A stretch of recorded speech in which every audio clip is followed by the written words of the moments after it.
Cooper possibly going to jail for saving Ariana is one of the most unsettling turns Landman has taken so far, not because it feels shocking, but because it feels cruelly realistic. This isn't a storyline about heroism being rewarded. It's about how doing the right thing at the wrong moment, in the wrong system, can still destroy you. And that's what makes Cooper's situation so painful to watch. He didn't act out of recklessness or ego. He acted out of instinct, loyalty, and love, and now he's staring down consequences that could permanently alter his future. From the moment Cooper stepped in to protect Ariana, the show framed his choice as inevitable.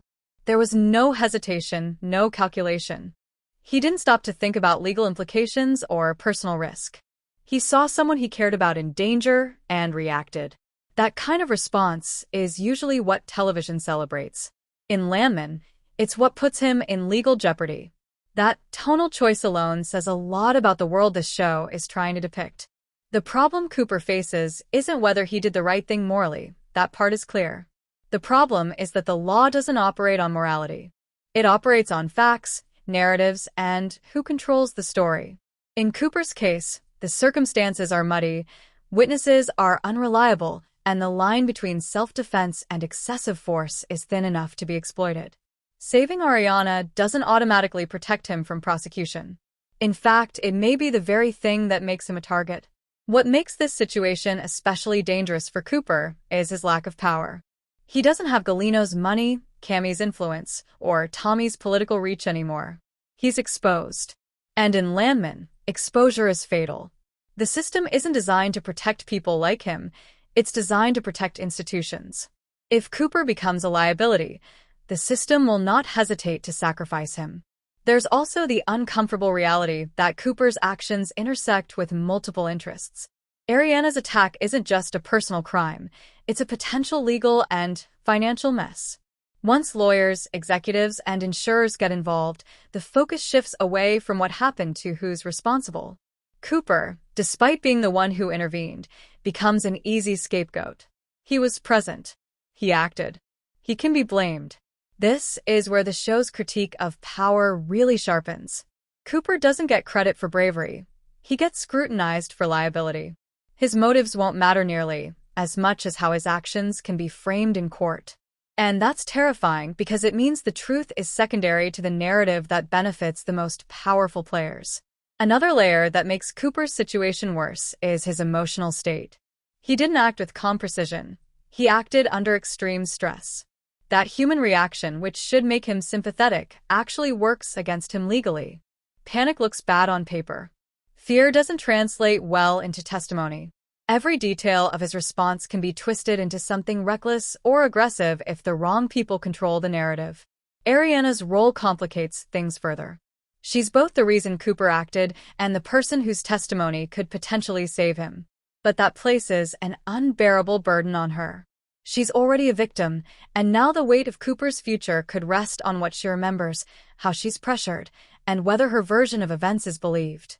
The show is careful to show how trauma doesn't produce clean, courtroom-ready narratives. Memory fractures.